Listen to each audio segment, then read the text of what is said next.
Dobrý den, vítám vás u dalšího dílu z cyklu Průvodce smrtelníka, tentokrát na téma Zda lze zemřít doma. Tento díl podpořila nadace ČES finančním příspěvkem.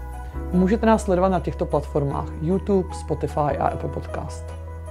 Pokud vás naše práce zajímá a chcete se dozvědět více, navštivte naše webové stránky www.hospic-kolín.cz. Děkujeme. Dobrý den, mé jméno je Katka Lžičařová, pracuji v domácím hospicu Srdcem a vítám vás u dalšího dílu podcastu cyklu Smrtelníka, dnes s podtitulem Jestli lze zemřít doma. Podle průzkumu společnosti Stenmark z roku 2023 v České republice si přeje 80% lidí zemřít doma.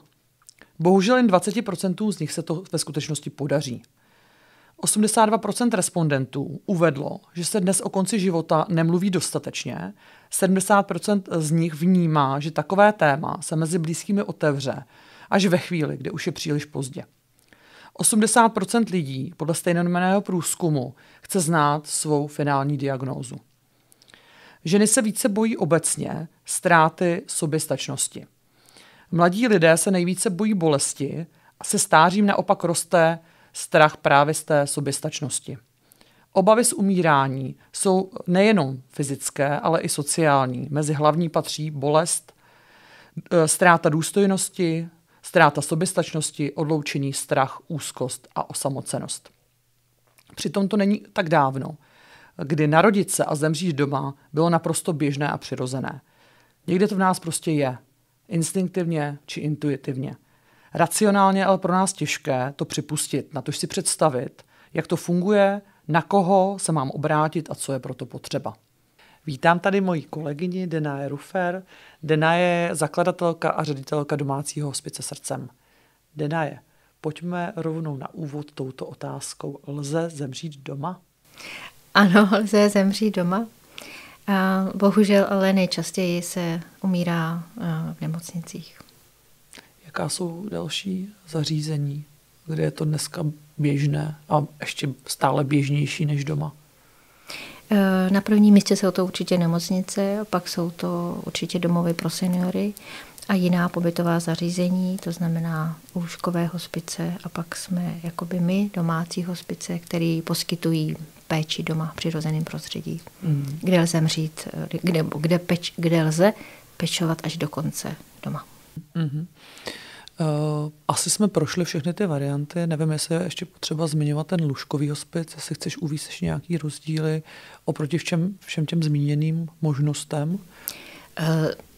Ten rozdíl tam samozřejmě je, protože ať už ten lůžkový hospic poskytuje velmi podobnou službu jako by my, ale rozdíl je v tom, že ne každý, ať už chce, nebo je jeho přání zůstat doma nebo zemřít doma, tak to neznamená, že každému je to umožněno. To znamená, že spousta lidí buď to nemá rodinu, nebo nemá rodinu, která by byla ochotná pečovat, a v tom případě přichází na řadu lůžkový hospic.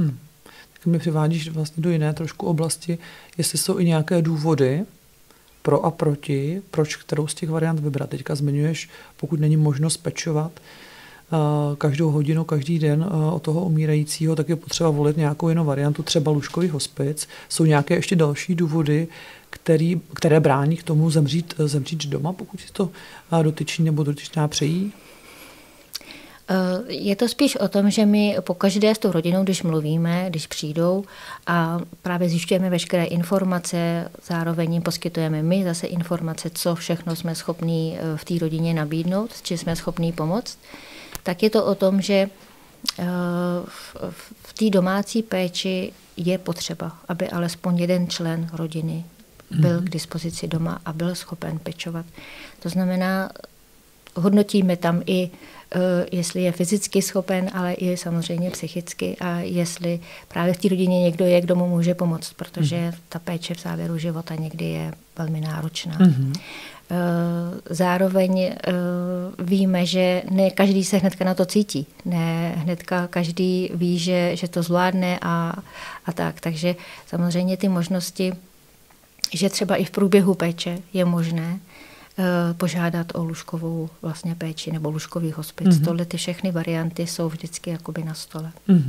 Ještě nějaké další důvody, kromě toho, že je nutné, aby bylo pečováno od toho daného člověka 24 hodin denně, je nějaký ještě další důvod, proč nevolit nebo proč lidé nevolí tu variantu dožít doma? Je to spíš o tom, že ten člověk třeba nemá tu rodinu. Tak opravdu ta varianta jiná není než lůžkový hospic. Pak jsou ale i varianty, že ta rodina třeba je, ale že jsou to třeba členové, kteří jsou sami na tom zdravotně velmi špatně, anebo jsou už ve věku, kdy třeba už fyzicky opravdu nejsou schopní pečovat, tak tady taky vlastně přichází v úvahu lůžkový hospic. Co třeba nedostatek informací, že vlastně ta rodina nebo ten umírající vlastně nemají informace o tom, že se vůbec nabízí varianta s nějakou pomocí dožít doma. Je to taky obvyklý důvod, proč nepřichází na řadu třeba podpora domácího hospice? Myslím si, že ten důvod je spíš, že právě proto většina lidí umírá v těch nemocnicích.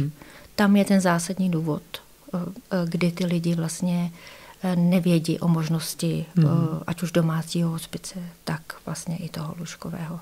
Že to je vlastně specializovaný typ péče, ať už lůžkový hospic, tak domácí hospic. Napadá ještě nějaký další důvod, který jsme neřekli?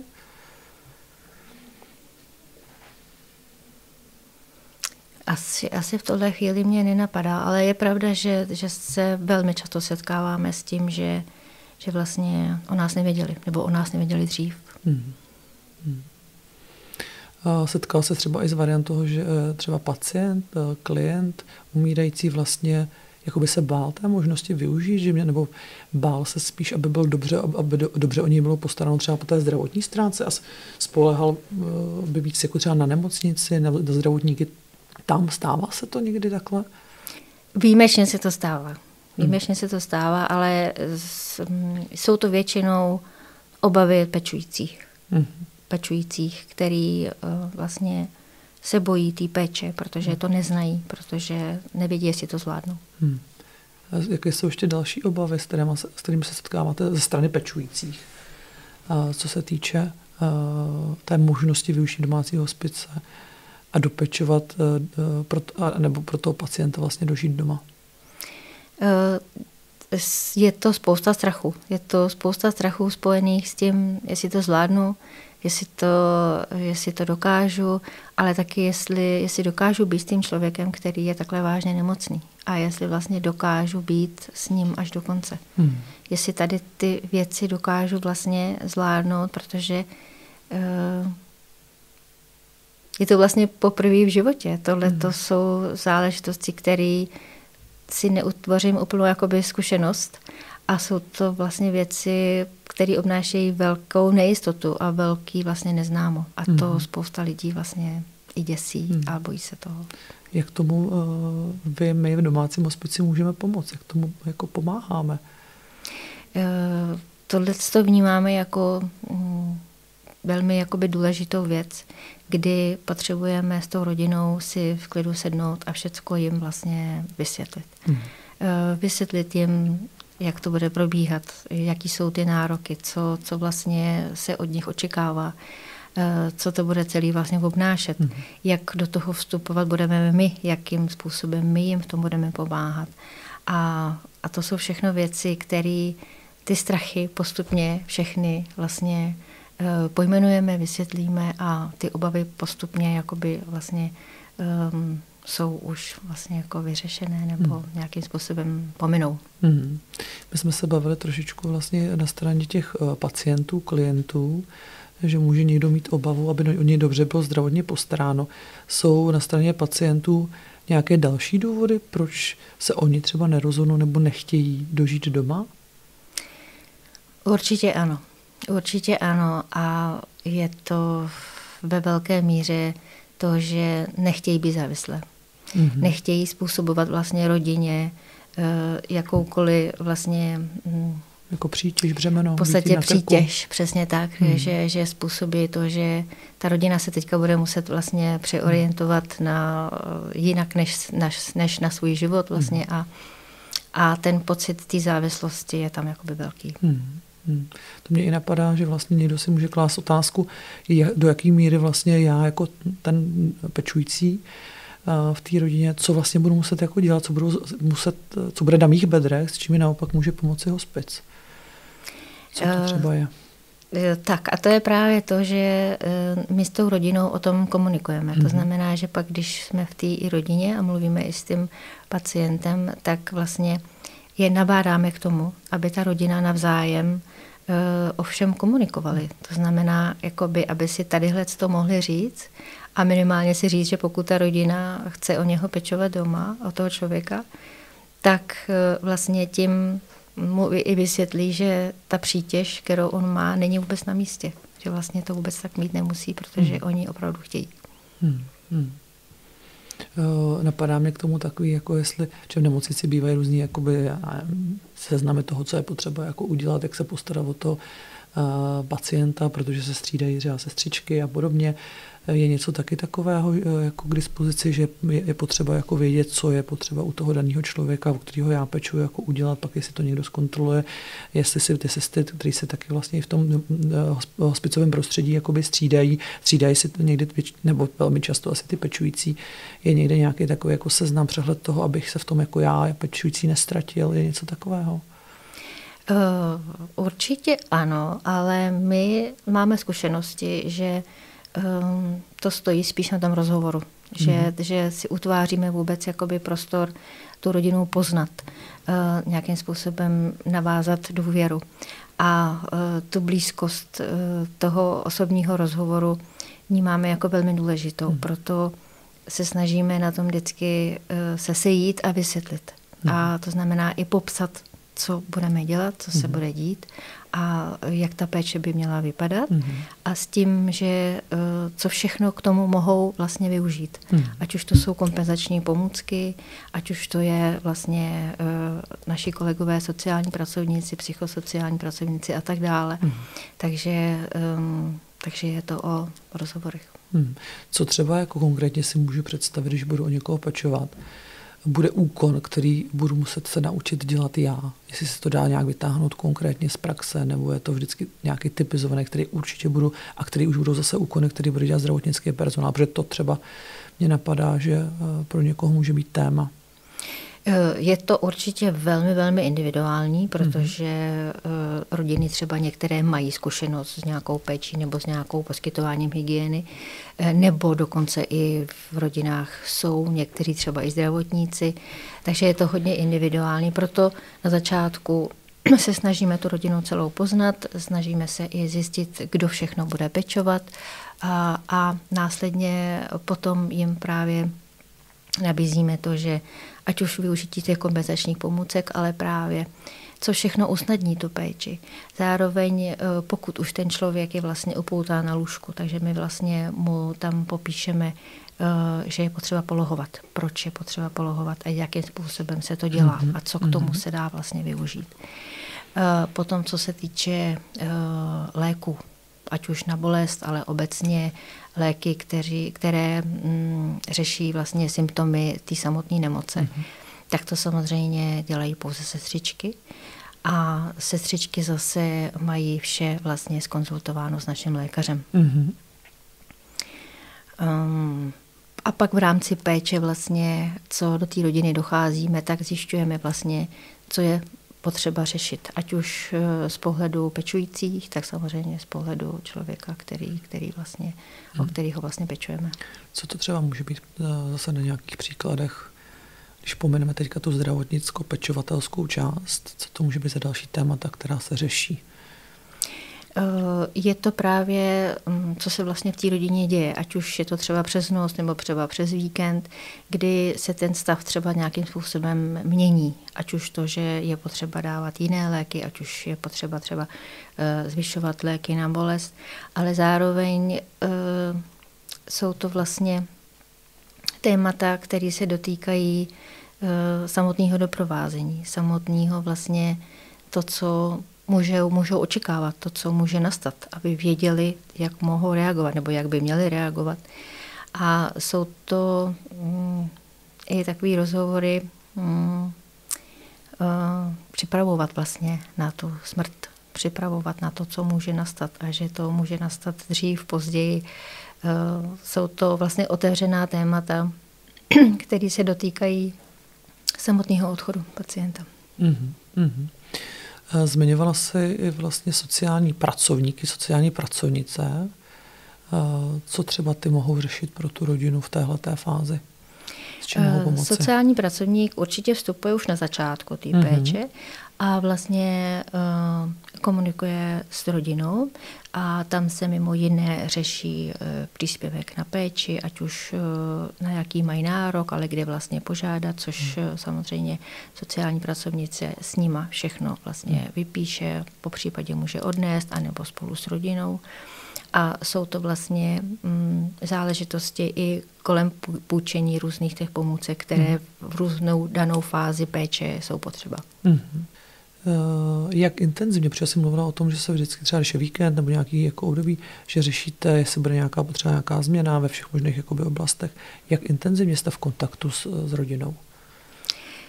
V kontaktu jsme, bych řekla, velmi intenzivně. Zároveň je potřeba říct velmi, velmi individuálně, protože my tam vstupujeme do těch rodin, když jsme tam potřeba.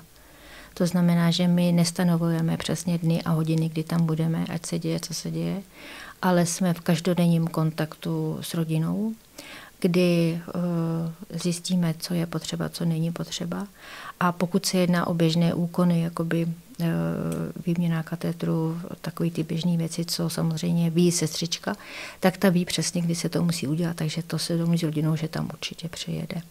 Ale jinak je to na komunikaci vlastně s rodinou. Zároveň je to proměnlivé, protože v určitou fázi péče třeba rodina projeví zájem o nějaký rozhovor s psychosociálním pracovníkem, protože od začátku vlastně celý náš tým, jsme tam pro ně celkově pro pečující, ale i pro toho pacienta v těch nejtěžších chvílích života. A to je právě to nejdůležitější téma, pro který tam s nima jsme a chceme o tom nejenom s nima mluvit, ale chceme jim ulevit. Když říkáš projeví zájem, to jako oni si přímo jako řeknou o tu podporu nebo vy z nějakého kontextu a toho, co se tam řeší, že vidíte, že to je citlivé, těžké, tak tu pomoc nabídnete. Jak to vlastně spíš je? Je to spíš tak, že na tom začátku jim řekneme, že v tomto jim můžeme pomoct, dokážeme jim pomoct. Je to ve fázi samozřejmě nabídky, ale v těch dalších fázích to může být i tak, že my tam vidíme, že se něco děje, nebo není tam něco jaksi dobře komunikováno, nebo třeba i vysvětleno, nebo špatně pochopeno, nebo že ten člověk se nějakým způsobem trápí, tak vysvětlíme, co se vlastně děje a co vlastně by bylo fajn vlastně otevřít.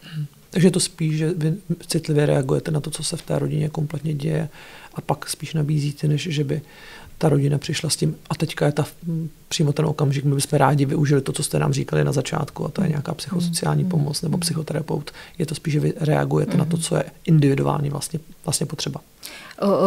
Určitě, protože jak už jsem říkala, ty lidi, i ty vlastně pečující jsou vlastně, srovnávají se vlastně s nejtěžšíma chvílema ve svém životě. Jim odchází blízký člověk. Takže oni racionálně neumí správně vlastně ať už uchopit to téma nebo nějakým způsobem požádat o tu pomoc. Takže proto tam budujeme jakoby tu vzájemnou blízkost a tu důvěru, aby pak oni věděli, že se mohou jakoby zeptat, že vědí, že to téma s nima bezpečně otevřeme a jsme schopni s nima o tom mluvit. Jaký třeba si vzpomeneš, kdy všechny možné emoce se u těch pečujících jako objevovaly? Třeba až i pro tebe jako překvapivý. A ty jsi to dokázal, nebo celý tým si to dokázal přeložit, že to souvisí s tou tíží té situace?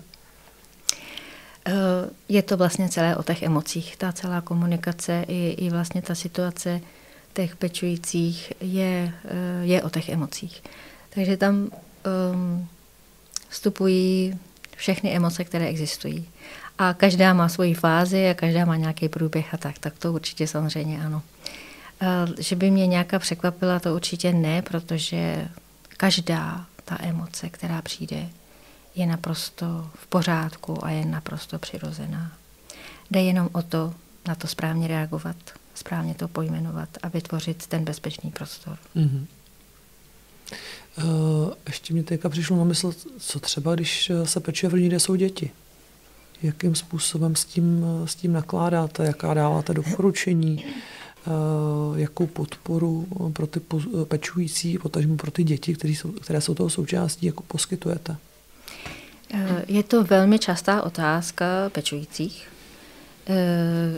Jak malí, starý děti by měly vstupovat a jakým způsobem vstupovat ne do péče, ale spíš být v té rodině nebo být přítomná u toho člověka a tak. Takže to jsou jakoby běžné rozhovory, kdy oni se nás ptají a my jim samozřejmě vysvětlíme podle vhodnosti vůbec věku, jak s tímto tématem pracovat. A mimo jiné jim ale taky říkáme, jak je to moc důležité. Jak je to vlastně přirozený koloběh toho života a že ty děti vlastně ten náhled mají v podstatě jiný. Oni jsou v tom naprosto bezprostřední a je to vlastně pravý opak toho, když spousta lidí nám třeba říká, že nechtějí jim způsobit nějaký trauma nebo nějakou depresi nebo tak. Tak je to úplně naopak.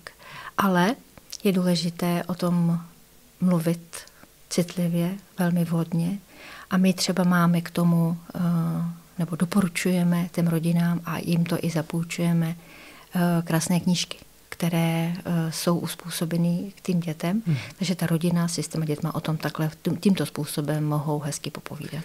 A pokud rodina projeví zájem, abyste vy byli ti, kteří si s dětmi popovídají z té rodiny, je to možnost, jak nabízíte to? Je to možnost, která se dá využít? Určitě ano, ale je to spíš, že ty děti mají nejblíž samozřejmě ty rodiče. Takže od těch rodičů, oni to vlastně, nebo i prarodičů samozřejmě, oni to vlastně přijmou úplně jiným způsobem, ale samozřejmě nabízíme to, je to samozřejmě možné. Když se teďka bavíme nějakou dobu o tom, zda lze a jak zemřít, dožít doma, napadá ti ještě nějaká oblast, nějaké téma, kterého jsme se nedotkli a je s tím související? Já bych řekla, že to je to, o čem jsme teďka už určitě mluvili, ale že tam panuje vlastně velký strach a velký obavy. Tak mám pocit, že o tomhletom by se mělo mluvit víc a víc a pojmenovávat ty strachy, protože my tu zkušenost máme, že pak ty lidi vlastně zjistí, že s tím vůbec nemají problém a že jsou vlastně rádi, že to mohou dělat a že to vlastně jako zvládli. A teďka mluvíš o straších obecně, nebo právě, že panuje ten strach, to, jestli zvládneme pečovat o někoho, kdo je ve fázi konečné a jestli se zvládneme o ně postarat doma, nebo obecně jako o straších spojených s tímto těžkým tématem? Je to s tím propojené. Je to samotné těžké téma a o to těžší je si to představit takhle o někoho pečovat doma. Asi jsme to v průběhu už našeho povídání řekli, ale mohla bys přesto ještě zrekapitulovat, kde je možno získat informace všemožného typu, jak fungují domácí hospice, jakou podporu poskytují? Vzhledem k tomu, že ta informovanost je stále nízká, velmi malá, tak stále se snažíme hledat cesty, jak dostat informace o tom, že tady ta péče vlastně je možná, je k dispozici. Takže nejenom, že v těch nemocnicích je vlastně sociální oddělení, kde mají veškeré vlastně možnosti péče. Jsou to samozřejmě i městské úřady, ale to je taky takový široký pojem. Tak my tady máme kancelář v Kolíně, kde mohou vlastně přijít lidé se zeptat, nebo kde dostanou vlastně veškeré informace. Zároveň je to i v Kutné Hoře. Já se zmínila Kutnou Horu, to je poměrně novinka. Chceš něco říct k Kutné Hoře a k pobočce v Kutné Hoře, která poměrně nedávno vznikla? Ano, nedávno vznikla pobočka v Kutné Hoře. kde máme hospicovou poradnu, to znamená, že tam mohou přijít taky lidé se zeptat na podmínky hospicové péče nebo co je vlastně možné v tomto smyslu pro ně udělat, ale zároveň tam máme poradnu, veřejnou poradnu pro pozůstalé, která je vlastně zaměřená na veřejnost a s pomocí vlastně psychoterapeutickou, ale i sociální pro pozůstalé. A takhle na závěr je ještě něco, co by si ráda vzkázala, řekla, co se tady týká tématu. Zda lze vůbec dožít doma?